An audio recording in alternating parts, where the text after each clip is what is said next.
Good morning, everybody. Welcome to episode 127 of the 476ers podcast. On today's episode, we're going to talk about yesterday's Bucks game. Stay tuned.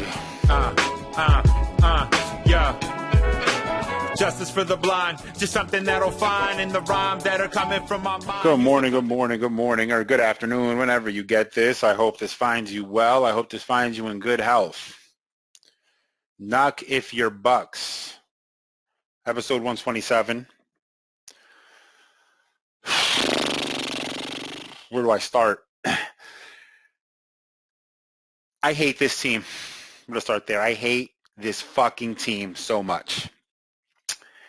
This team is constructed. This is the 2017 Rockets with a rich man's Clint Capella, kind of. I'm going to give Joe, I'm going to go through the game. And then I don't even know. Let's start just going down the line, do the stats. I'm going to do that. I'm going to start there, okay? And then I'm going to give you my thoughts, my broad view of things, if you will. Tobias.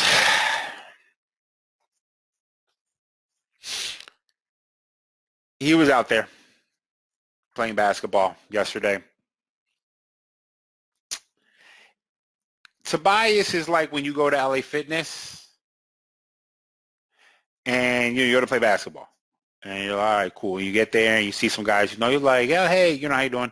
And then you're like, hey, was Tobias here yesterday? And they look at you and they say, is Tobias here? Yeah, I think he was working out. Yeah, actually, I think he played basketball too, yeah. Oh, he played ball? Yeah, you know how long? I don't know how long he was here, but yeah, I think he played a little basketball or whatever. Oh, okay, cool. All right, that's Tobias Harris. And scene. Tobias, that's him. He plays basketball amidst cardio workouts. Tried posting up Drew Holiday, don't know why. Drew then tried posting him up. Just going back and forth trying to post each other up. It's awful. Terrible. Had one good defensive play on Brook Lopez. He had 1-3. It was a three-pointer that I hate that he takes. Ill-advised off a couple dribbles. I hate it. It's not totally his fault. Listen, I don't want the ball in Tobias' hands, but it's not completely his fault. PJ Tucker played basketball yesterday. Finished with 5 points, 5 rebounds, 15 different screams. Screamed 15 times, easy. Screaming, yelling, screaming at officials, spit everywhere. PJ Tucker is the reason why COVID shut down the NBA. Because with guys like him or like Russ Westbrook, who I said the other day is very expressive, when these guys talk, when they're like eliciting emotion, you just see fucking every germ and everything is just flying out of their mouth. Just everything, their mouth is agape all the time. They're like a fat dude just sitting there quietly. Like that, you know what I mean? But he's celebrating. Joe, we'll save you. Tyrese, not your fault. You played okay. Solid defense, played okay. It's not your fault. James, he had a great game. It's his fault. 1 for 7 from 3, not beautiful, obviously. Finished with 31 points, 8 boards, 9 assists. Low turnovers, that's a good thing. The minivan, again, vibes are off. Shot one shot, missed it. Vibes are off. DeAnthony played really well. DeAnthony Melton, you have been fun to watch. Actually, I disparaged you when we traded for you. It's not that I disparaged you. I like DeAnthony Melton. It's not that I don't like DeAnthony Melton. It's that, like, it's DeAnthony Melton. It's DeAnthony Melton. You didn't trade for, Malcolm Brogdon. You traded for DeAnthony Melton. Good. Oh, good. Cool. I like him. Take Shake's position, take Shake's spot. Sure thing. Danwell, he played. Had a couple nice finishes, missed all his threes. He played. Paul Reed played in the first half, played some solid defense. Then in the second half, Montrez played. They were asking on the broadcast, why is Montrez not playing? Because he's not good. what's the question? It's Montrezl Harrell. Why didn't he play? I'm sorry. Where in the stipulations of Montrezl Harrell's career does it say he needs to play because he's something good? Yeah, he got a six-man award. Cool. When has he contributed to winning? When? Show me in the annals of history when Montrezl Harrell was the thing who won games for you. He has been on mad average teams. Matisse, 18 seconds. 18 seconds too much probably. Surprised he didn't foul someone. Okay. That's just a quick overview. We had a chance to win the game. We give up a game-winning three-pointer. To Grayson fucking Allen. Tobias, it was your fault. Tobias, it was your fault. Tobias, it was your fault. We lost this game for a lot of reasons. But in that last play, Tobias, you have one job. At some point, though, you lose track of the white guy. The white guy is the one you got to watch. This is what he does. He's here to do this. He's here to shoot. He's the white guy. Don't lose track of the white guy, of the YT, the white.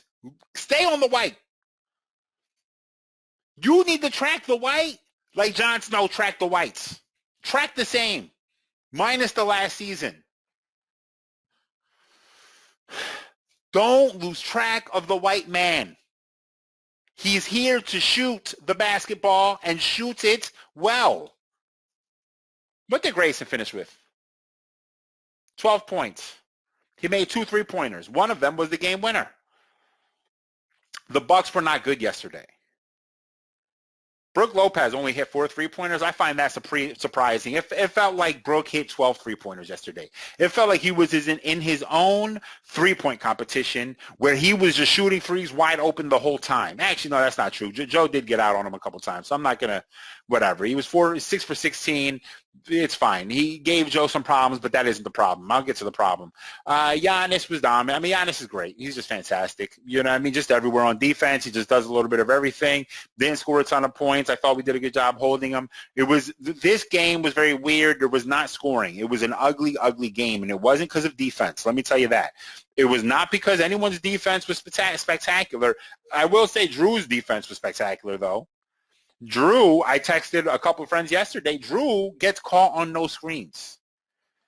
He has it mastered. If Drew Holiday gets to the Hall of Fame, he might actually get to the Hall of Fame. Actually, he's had a solid career, won the championship as the second best player on the team, arguably third best player, whatever you want to say. He will go to the Hall of Fame. He was an all-star once or twice or something, all defense a few times. He will get to the Hall of Fame because it's easy to get there. But really, he should get to the Hall of Fame for one reason. And on his plaque, it should be his face and behind him a screen because he gets through it every time. If he was a bug, he'd fly through every screen. There'd be nothing stopping him. He would be an unstoppable bug. He does not get caught on screens. It doesn't happen. There were multiple possessions. And the reason why, and this is important, this is the perfect segue, actually. The perfect segue. The perfect segue shouldn't be told to you. It should just happen. However, I'm telling you this is the perfect segue. There were multiple possessions because of Drew's defense that we actually didn't do a thing on offense until 6 seconds left on the shot clock. However, the reason why that's happening is because we are back in 2017 where the Houston fucking Rockets are led by the beard you're supposed to fear. And this bearded fucking man is going to dribble for 18 seconds while your big man is setting multiple screens, setting the same screen over and over and over again. Well, against someone like Drew Holiday who gets caught on those screens, you're just set, reset, and then reset, and then reset. The same fucking screen over and over again until maybe you get a shoulder on him and then James can do a thing. I'm going to give James credit for one thing. I have been very critical over the last 2 or 3 years that James, A, has no floater, and B, had no mid-range game at all. He's been working on his mid-range game over the last year, and I want to give him credit for it because his mid-range game looks pure. Also, one thing that I want to call out on the TNT broadcast is these motherfuckers, listen, it's not TNT's fault. This is the entire world's fault who is not paying attention to things, but it's fine. I'm a Sixers fan, and I've been paying attention to things, even though I don't think our broadcasters even pay attention to this. When Joel's year 2, after the year, I'm sorry, Joel's first year playing basketball, actually playing for us. Coming from that summer, there was a big story about how he was learning how to fall. He falls on purpose to take pressure off of his joints.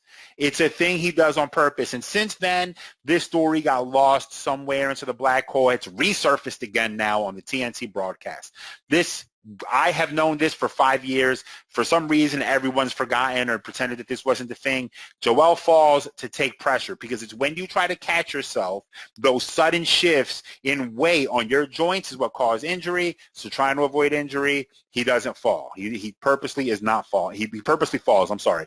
He's purposely learned how to fall so that he can take pressure off his joints. Anyway, Stan Van is right, though. When you fall and you don't get up right away, which Joel never gets up right away, because I think he has to pretend like he's injured or he has to grab his face. I don't know what he's ever doing. He's just laying on the ground late at night when all the world is sleeping. I stay up and think of you. That's Joel after a foul or after he thinks he got fouled. He's singing Selena, 'cause I'm dreaming of you tonight till tomorrow. I'll be holding you. God bless. God bless Serena. I love that. I mean, Selena, I love that song. Selena.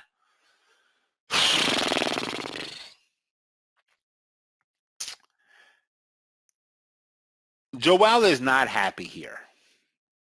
And it's fucking clear. It's abundant. And I don't mean here as in Philadelphia and on the Sixers team. I think he's happy with that. He is not happy with the direction of his team. And let's rewind this real quick and take a step back. In my opinion, Joel has only ever been happy twice here. Maybe 3 times that I can remember watching him look like he's having fun. And when I say times, let me say times as in when I say time, it's not just a moment in time, but rather a space in time of months, multiple months of happiness. Last year, Joel was very happy playing basketball here. Up until James got here, I thought he was still pretty good, though. I think he seemed happy still. Before that, though, he was ecstatic. He enjoyed it because this team he was the unquestioned leader of the team. This is his team. He's talking to everybody. He's yelling, hey, you get here, you get there, directing the offense, making passes incredible. He's zipping. He's doing everything. He's dominating on offense, dominating on defense because it's on him. Before that was his first year here, where we only played 30 games, but he was fucking great. The patented up and under on Julius Randle on the Lakers, all of that, playing with pace and happiness. After that, I think was Jimmy Butler. Outside of that, he has been very unhappy here. He's never liked really playing with Ben, very clear. But I don't think they like playing with each other, although I think Joel did better managing that.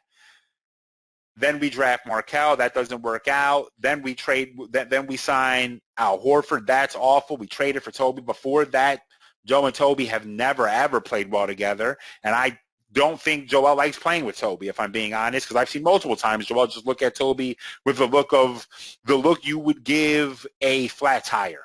You know what I mean? That's how Joe looks at Tobias. Oh, I got a flat. Fuck. Al Horford doesn't fit. Then get rid of Ben. Don't want to play? No problem. You're getting all these guys who can shoot, space the floor, move the ball, throw okay entry passes, and then there's the flat tire still. But it's fine. We can overcome on an 18-wheeler. You can overcome the flat tire because you got 17 other wheels. But then we trade for James. James saying all the right things. Want to be point guard. Want to make it easy for my guy. Yesterday, James shot 24 shots. Joel shot 21. Says a lot that we came back in the third quarter with Joe on the floor, with Joe on the bench. James must have been in his dream world, really going down like when you heal your inner child. Now this is a mental health thing, but when you're healing your inner child, a lot of times what happens is you're going down past all these old events in your life, and you're redefining them. You're no longer allowing these events to be defined by such traumatic experiences, and you begin redefining them, and then you kind of bring them back into the fold, and you begin to heal your inner child this way. And James, having been on the bench for the Rockets when they came back in that game against the Clippers down 20, and James was on the bench sulking the whole time, and this group of fucking Josh, what was his name? Josh, we almost signed him, but instead we signed out and Brand. I can't remember his name right now. I see his face. He was on the Hawks. Oh my goodness. Won a dunk contest. I can't think of his name right here, but the headband anyway. Leading this charge with James Harden on the bench. James never got a chance to feel that again. He got a chance yesterday. He brought it back. He was feeling it. He was feeling it. He was happy. Joel ain't happy. He doesn't enjoy this. I don't enjoy this. This is why I didn't want James Harden here. Let's take another step back. Not even a step back, but let's go back to last year. The report when we traded for James, and this was concerning to me at the time, I think I mentioned it on the podcast, but I just see what happens. The report was that Joel wanted to trade for Bradley Beal. Joel wanted Bradley Beal here. Made sense. They're the same age about. They have a friendship. They both go to the same tribe. I think they work out at the same trainer. I might be wrong. He wanted Bradley here. Between Bradley and James, wanted Bradley. It's not about the one-on-one upside. Because, again, if you're here on this podcast to talk basketball, then we're going to fucking talk about basketball in the way I'm going to talk about basketball, obviously. I mean, I didn't say anything just now. I just said the same thing 3 times as if it was really something. I didn't say anything. But we're not going to talk about basketball in these simple terms of this one-on-one. Well, James Harden averaged X, Y, and Z. I don't give a fuck about what the person averages. That's not what defines a successful basketball player. That isn't what defines it. LeBron changed this narrative for people. The story about Michael Jordan, I've said this a million times, is not about the individual greatness. It's about him giving up the individual greatness to fit within the team structure in order to win.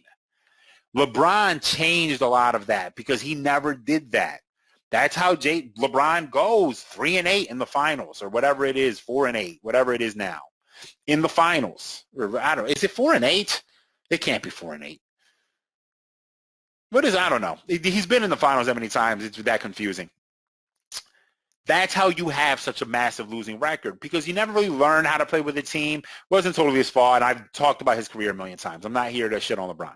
The point being is that people have now been convinced that this individual greatness is still possible. That's not how it works. It's never worked that way, really, and it isn't going to lead to sustained success. So James Harden, who averages a 30, 10, and 10, cool. It's really great individual numbers. It's great in the regular season, and in the playoffs, it leads you nowhere every single fucking time. If you are a James Harden fan, I would love you to reach out to me, and let's make a bet that we do not do a single fucking thing in the playoffs this year with this team if it's going to be played out this way. If we can't fucking change this offense, if we're not going to actually run an offense, then we're shit out of luck. If the only offense we intend on running is a screen and roll where Joel is a screener, man, what a fucking waste of talent. Imagine if Kareem was only a screener, if he was reduced to just being a screen and roll partner, if Hakeem, if Shaq, if any of them only were reduced to being a screen and roll partner, what fucking center, what all-time great center would be happy with that? Newsflash, asshole. Where's that from? I can't remember. Newsflash. They wouldn't be happy. They wouldn't be fucking happy. Joel Embiid is not Clint Capella. You can feel what you want about Joe. It's fine. I'm disappointed in Joe for the first 2 games. I'm giving Cat, but hold on. Let me, before I bring it back, Joe, I'm pissed at you. because there are other things you can do on a basketball court to make us be successful, because that's what it means to contribute to team winning. I'm not happy about this James Harden situation. That's not the only way to win basketball games. It doesn't only happen by scoring. Yes, you need to score points, absolutely. But fuck, you need to play defense. You need to be engaged on defense. You weren't engaged until the second half. And again, put your fucking hands up. Put your hands up. Nah, fuck that. I'm putting my hands down. You've been listening to Jadakiss too much. Get your hands up on defense. Please be in a ready defensive position. If at the least, please do that.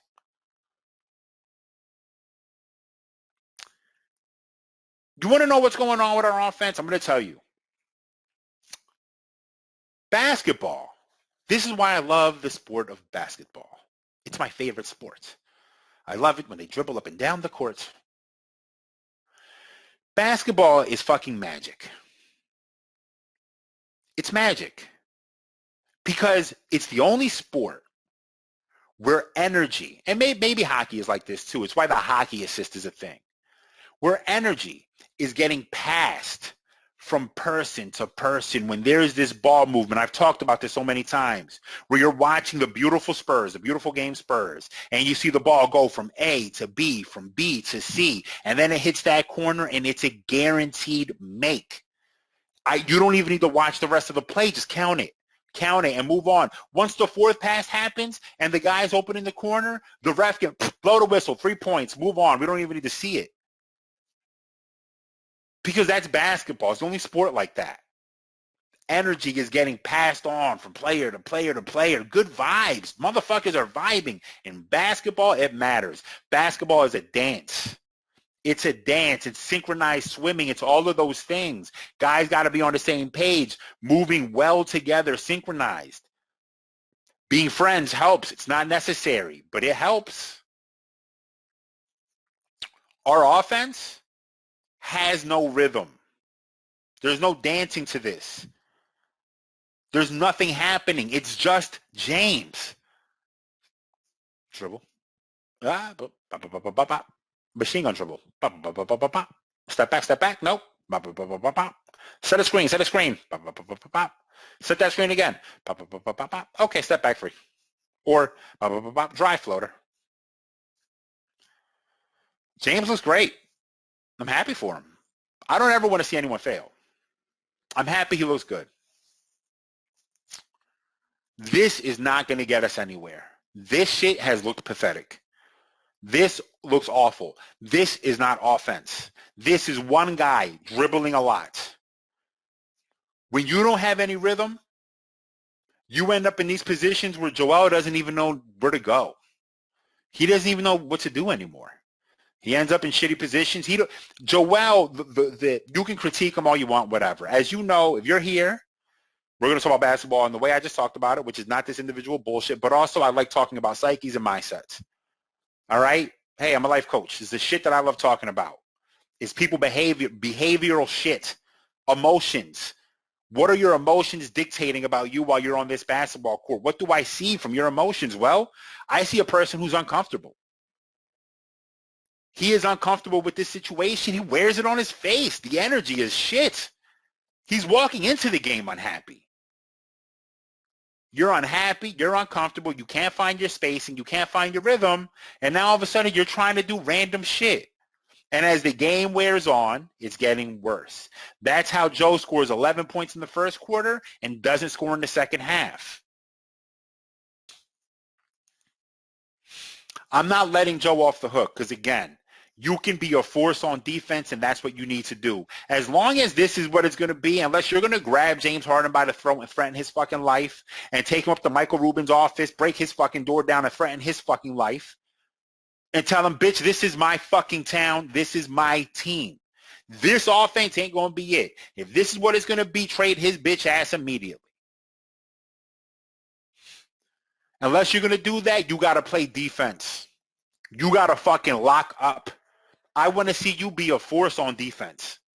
That's what you got to do. I'm not letting you off the hook for this shit. It's pathetic. It's awful.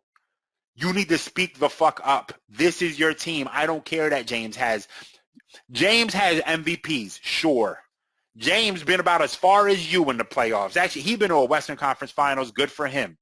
He lost. We lost in the finals, to be clear. And actually, wait, if I'm not mistaken, that finals that he lost in the Western Conference Finals with Chris Paul, that was the finals that we lost to the Raptors.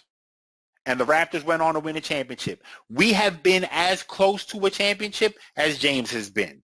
Joe, you have been as close to this as James has been. It's a fact. I don't care that he made it a round deeper. I know it matters, and when you're breaking all this shit down at the end of the day, it matters. I get it. I respect it. I'm just saying, he ain't been that far. You can check his bitch ass, and you need to tell him that this is your team. If not, you got to play defense. This is going to be a long year. Nothing that I've seen over the first 2 games makes me happy. It looks awful. This looks awful. Who's watching this happy? Little baby? Or is it little baby? Who's the one who be at the Rockets games to see James? When he would be there. It wasn't what's his face, Astro World. It was little one of them, baby or whatever. I don't know. It's one of the littles. Got the braids. Not the one who be fighting. It's the other one. Is he happy? He probably James cooking. Look at him. Look at James cooking, losing by 10. James, ooh, James, woo, what a move. The magician, as Kevin Harlan said the other day, down 10. That ain't how basketball works. Ain't not one rapper showed up to a Tim Duncan game. Not one. Ain't see Jay-Z in San Antonio. And Tim was just winning championships. That's all he was doing. That's all he did the whole time.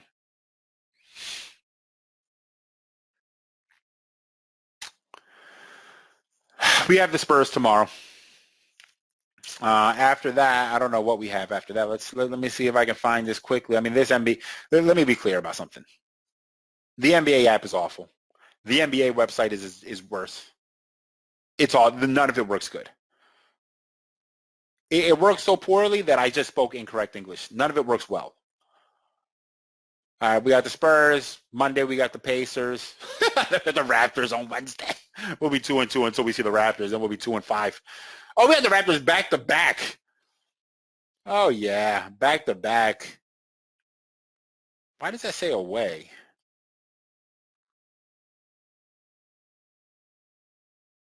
Well, this is the dumbest app ever.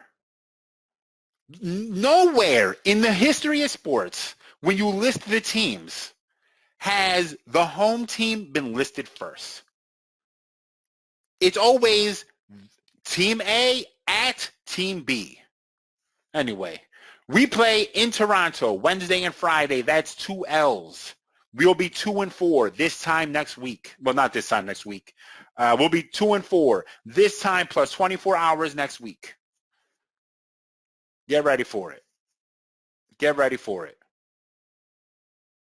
This offense won't beat the Raptors. That I promise you. They're going to lock up James. Scotty Barnes been checking James for 6 months already. Fuck, this is going to be bad. Anyway, okay. Spurs, then Pacers. We'll talk before then, and then we'll get ready for the Raptors. Everyone, stay safe. Wash your hands. Stay the fuck away from me if you're sick. Black Lives Matter. Asian Lives Matter.